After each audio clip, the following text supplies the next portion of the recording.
Hi. Again. I just had a few questions for you today, and one of them is about women leadership. A lot of us feel like there are a lot of trade-offs that come with entering leadership as a woman. How do you find the balance between mental health and resilience when entering leadership as a woman? Well, it's a question I get asked a lot. And in fact, just a week or so ago, I did a Zoom meeting with my longtime friend, Ellen Johnson Sirleaf, the former president of Liberia, and a group of young women she is mentoring from across the continent.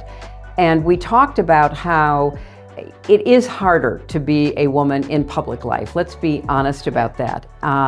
There is a double standard. You are judged differently. You're held to a whole different set of expectations by people. But that's why it's very important if you are going into any leadership position in government, in business, in the not-for-profit sector, you have to be very clear about why you're doing it. What is it you want to accomplish, so that when someone criticizes you, even in your own family, like, why are you spending your time doing that? Or how are you ever gonna, have a family and children if you're so committed to your career? You have to know the why of what is motivating you, because that will keep you going through all of the tough times, and there will be tough times, but the rewards are so incredible. You feel like, number one, you are fulfilling your own potential, you are challenging yourself, you are doing what you're meant to do, and you're helping people. You're making a difference. You're creating jobs. You're solving problems. You're filling gaps in society. So it's a very personal question you have to ask yourself. Am I ready to do this? And am I willing to, take the slings and arrows because I believe enough in it? And then you also have to take care of yourself. You have to take care of yourself by being around people, family, friends, colleagues, who share your dreams and your vision about what's possible. And you have to get enough sleep, and you have to get enough exercise and all the rest of it. But it starts with your why. Why am I wanting to do this? Why do I feel compelled to do this? And am I ready?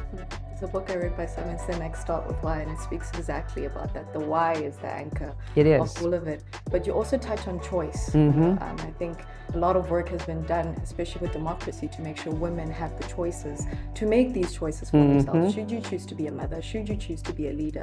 But you've often said that now more than ever, women's voices need to be heard. Democracy cannot exist without the voices of women.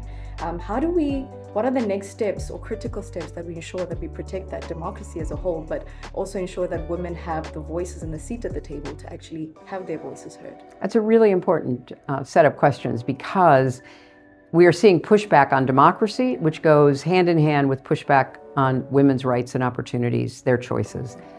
And so therefore, I think you have to recognize that democracy is meant to include everybody, and you have to fight for your right to be included.